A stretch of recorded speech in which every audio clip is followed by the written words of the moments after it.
Washington, CNN. More than 6,000 migrants have been turned away at the U.S.-Mexico border since new coronavirus border restrictions took effect, according to the latest U.S. Customs and Border Protection data. Acting CBP Commissioner Mark Morgan insisted Thursday that the new restrictions, which went into effect March 21, are not about immigration. It's purely about infectious disease and public health, said Morgan, who repeatedly stated, "This is not about immigration, period. This is about public health and safety." President Donald Trump has previously floated closing down the U.S.-Mexico border.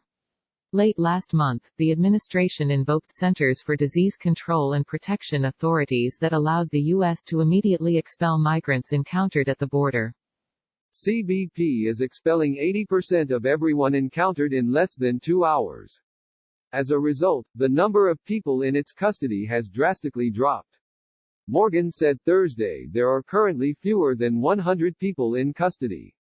That's down from around 20,000 last May at the height of the southern border crisis. Migrants apprehended at the border are being put through a new, expedited process. Biometrics are taken, medical assessments are completed, and then migrants may be returned to Mexico or their origin country. The overwhelming majority of those being returned are encountered crossing illegally, Morgan told reporters, adding that at the ports of entry people without proper travel documents or authority are quickly turned away. Still, despite the new coronavirus measures, the number of people illegally crossing the southern border remained steady. In March, 29,953 people were arrested on the southern border, down slightly from 30,074 in February.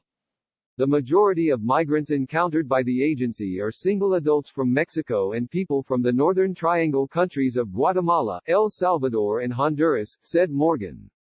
Migrants from other countries have dwindled to a handful, he added, which is very different than it was just a few short weeks ago. Against the backdrop of the outbreak, the Trump administration has tried to move forward with some of its most restrictionist policies that have struggled to be put into practice, including blocking entry to asylum seekers. Citing the unscreened and unvetted people who come into the U.S. across the southern border, Trump said last month that the border would be sealed off, mostly, and even beyond, but mostly during this global pandemic. That's also held true for migrant children arriving to the U.S.-Mexico border alone. CBP has said that children are subject to the new restrictions, marking a shift from the long-standing practice of referring children to the care of the Department of Health and Human Services. When asked if asylum and legal protections for unaccompanied children arriving at the border have been suspended, Morgan did not directly address the question, instead saying, "The disease doesn't know age."